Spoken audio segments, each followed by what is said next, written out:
Welcome to పూరా local. Jagtial Congress రాజకీయం మరోసారి బగ్గుమంది. ఎమ్మెల్సీ జీవన్ రెడ్డి తన ఆవేదనను, ఆగ్రహాన్ని బహిరంగంగానే వ్యక్తం చేశారు. కాంగ్రెస్ ఎమ్మెల్యే సంజయ్ కుమార్ వైఖరిపై ఆయన తీవ్ర స్థాయిలో విరుచుకుపడ్డారు. ఇది కేవలం ఎన్నిక కాదు, అధికారానికి, జగిత్యాల ప్రజల ఆత్మగౌరవానికి మధ్య జరుగుతున్న పోరాటమని జీవన్ రెడ్డి అన్నారు.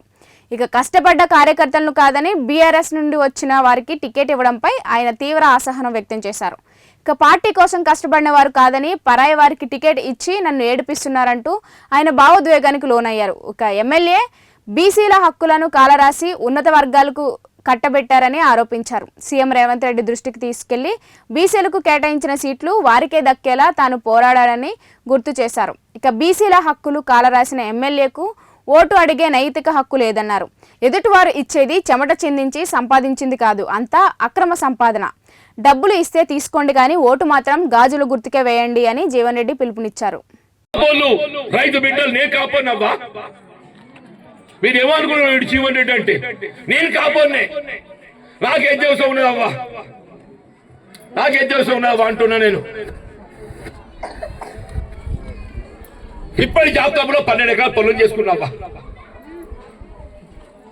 మీ గంగమ్మలు గొర్రెలు లేవో కానీ నాకైతే గొర్రెలు ఉన్నాయవ్వా. ఇప్పుడు కొండగట్ల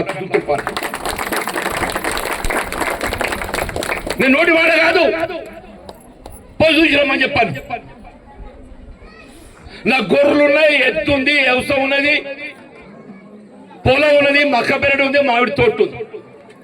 దాన్ని నమ్ముకొని బతుకుతున్నా. నేను ఒక కులం కాదు, యావత్ సమాజం నా కుటుంబం, యావత్ సమాజం నా కుటుంబం అంటున్నా. హిందూ, ముస్లిం, క్రైస్తవ సోదరులు అందరూ నా తోడబుట్టిన వాళ్ళని చెప్పండి.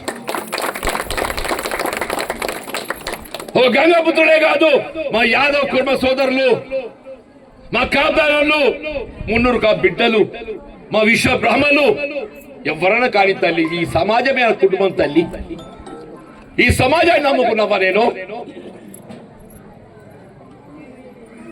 నన్ను అంటున్నావు, బెదిరిస్తుండ్రు, నువ్వు ఎందుకు ఇంత ఆపద పడుతున్నావు? చాలా నాకు చెప్తున్నా కదా, నేను సత్యదాకా కొరువి జీవనం ఉన్నంత వరకు నా కాళ్ళు తెగొట్టిన మనసులో వండేలాగా సేవ చేస్తాను.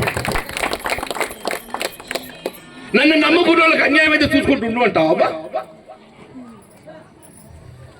నన్ను నమ్ముకున్న వాళ్ళకి అన్యాయం అయితే చూసుకుంటూ ఉంటావు తల్లి? ఎందుకు ఈ జీవితం? నా 40 ఏళ్ళు నాకు అండగా నిలబడ్డారవ్వా. ఈ స్థాయికి ఎదగడానికి తోడ్పడ్డారవ్వా. నాకు ఈ గుర్తింపు వచ్చింది. అటువంటి కార్యకర్తలకు అన్యాయం అవుతుంటే ఏలించి కార్యకర్త తోటి ఇన్వాల్వ్ ఇవ్వద్దు తల్లి. చెప్పండి అబ్బా, మీరు చెప్పండి తల్లి. ఆ కార్యకర్తల హక్కుల కొరకు ఏదైతుందో నా చివరి అంకం వరకు పోరాటం చేస్తా, మన హక్కులు సాధింపజేస్తా. చెప్పండి. ఒకడే ఆత్మ గౌరవానికి, అవకాశవాదుల మధ్య జరిగే ఈ పోటీలో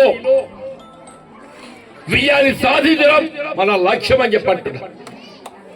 ఈడ గుర్తు ఏదైతుందో మనకు ఆడబిడ్డల పసుపు కుంకుమ గాజులు వచ్చింది. పక్కపడి పోతే మా దయ్యాల చంద్రగడ శంకర్ అలుకురు వాళ్ళే పాపం ఆనుగడ్డి గడియలేదు. ఆ పొలాలు ఏసీ డబ్బా పట్టుకొచ్చుకున్నాడు. ఈ పగబడి సుధాకర్, అయ్యర్ సుధాకర్ వాళ్ళ పాప ఏదైతుందో 4 ఏళ్ళ కదా కాంగ్రెస్ కట్టబడుతుంటే ఆడవాళ్ళకి ఇట్లా కారు గుర్తులు పట్టుకొని పెట్టిద్దామా. ఆడిక నీడి దాకా అలా దరి దగ్గర ఆడో కారు గుర్తోడు, దోనెంబల ఆడో కారు గుర్తోడు, ఈడో కారు గుర్తోడు, ఈ పగబడిలో కారు గుర్తోడు, కొత్తవాడలో కారు గుర్తోడు, పక్కబడి పోషవాడలో కారు గుర్తోడు, ఆ పక్కబడి ఇంకో కారు గుర్తోడు, ఆ పక్కబడి ఇంకో కారు గుర్తోడు. నువ్వు ఏడికెళ్ళవో తల్లి. కాంగ్రెస్ పార్టీని మలినం చేయాలని చెప్తున్నావు, మలినం చేయాలని చూస్తున్నావు తల్లి. నీ కాంగ్రెస్ పార్టీ కాపాడాలని, నిబద్ధత కాపాడాలని నేను ప్రయత్నం చేస్తున్నా. అంతా మీ చేతులు తల్లి. మా అరుణ కొల్లే బిడ్డ మీరు కృషి నిలబడుతుంది, కనబడు మీ ఇంటి బిడ్డలవ్వా.